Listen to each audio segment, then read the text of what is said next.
Imagine the X-Men, but instead of being guided by a kindly bald man in a hover chair, they're raised by neglect, abandonment, and whatever was on the floor of the American psyche in the 1950s.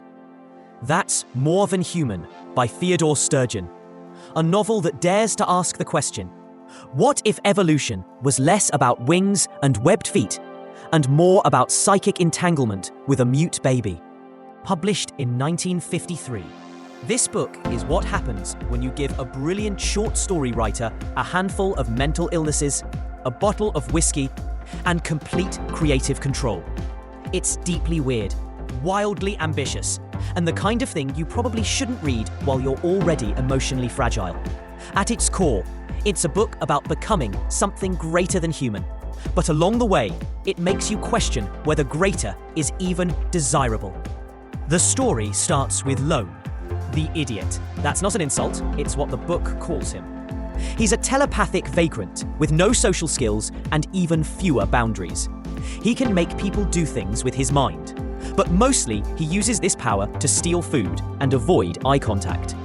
He's the kind of character that would be kicked out of even the most inclusive superhero origin story. And yet, somehow, he becomes the nucleus of a new kind of being, Homo gestalt. Now, Homo gestalt isn't just a cool-sounding term you'd name your post-rock band after.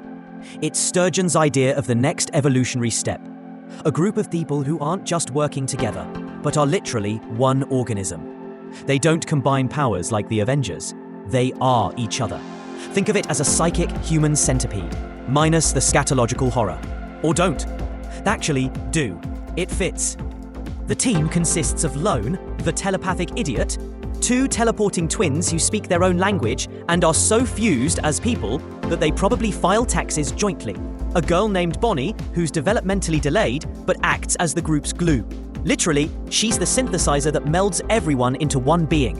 And Baby, who is exactly that, a baby with telekinesis. If you're wondering how that's not a massive red flag for everyone involved, congratulations, you're already more emotionally grounded than any character in this book.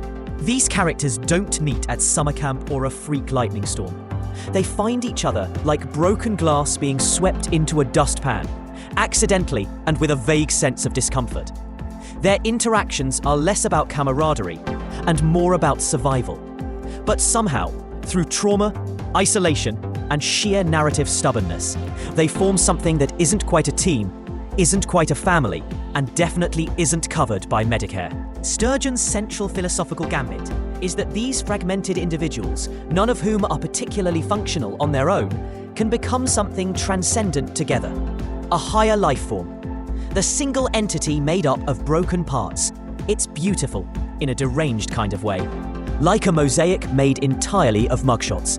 But let's talk plot, or the general absence of it. The book unfolds in 3 parts, each one stylistically distinct enough to make you think your copy might be missing some pages. In the first section, Lone's aimless telepathic wandering gives way to a kind of makeshift family-building exercise. It's like Of Mice and Men, if Lenny had telepathy and a deeply troubling savior complex. The second part jumps ahead, with the team assembled and vaguely functional. There's no real climax here, just a growing sense that something's off. Like you're watching a Rube Goldberg machine that ends with a baby levitating a goat. The third part introduces Jerry, Baby all grown up, and the whole vibe shifts from speculative weirdness to moral philosophy on acid. Jerry is where things get complicated. And by complicated, I mean morally troubling, in a way that suggests Sturgeon may have spent a little too much time staring into his own psychological abyss. Jerry has all the power of Homo gestalt, but none of the warmth. He's brilliant, manipulative, and apparently quite comfortable using his psychic abilities to destroy people. He's like if Professor X decided ethics were optional, and mind-wiping your enemies was just good time management. But here's the thing. Sturgeon wants us to believe that Jerry can be redeemed, that he needs to go through some existential therapy and learn to feel guilt. And then, only then, can Homo gestalt be considered morally evolved. It's not enough to be smart or powerful or psychically entangled with 4 other people and an infant. you have to care. You have to feel. The climax isn't a battle or a revelation. It's Jerry experiencing genuine remorse, which, let's be honest, in science fiction is more shocking than blowing up the Death Star. There's a lingering question though. Is this new being actually better than a regular human? Or just more efficient at rationalizing its own dominance? Because if Homo gestalt is supposed to be the future of our species, it's a future built on manipulation, codependence, and a baby who might accidentally drop a building on your house while burping. The novel walks a fascinating, uncomfortable line between idealism and horror. On one hand, it's about connection, how empathy and interdependence might save us. On the other, it's about how terrifying it would be to lose your individuality to a group mind that includes a man who used to eat out of dumpsters and twins who communicate exclusively in cryptic shorthand. This tension is what makes More Than Human so unforgettable.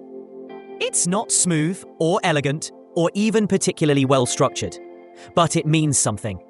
It's grappling with loneliness, difference, the failure of society to accommodate the strange, and the strange's refusal to stay quiet about it. It's about what it means to be broken, and whether putting the pieces together creates something new, or just a different shape of broken. Sturgeon's prose is lyrical and strange, often purple enough to stain your fingers. He writes like a man who's seen too much and forgotten most of it, and his characters carry that same weight. There are moments of genuine beauty in the book, quiet reflections on love, pain, and the ache of being different. And then there are moments where you genuinely wonder whether the author was trying to alienate his own audience on purpose. But despite, or maybe because of, all that, the book holds up.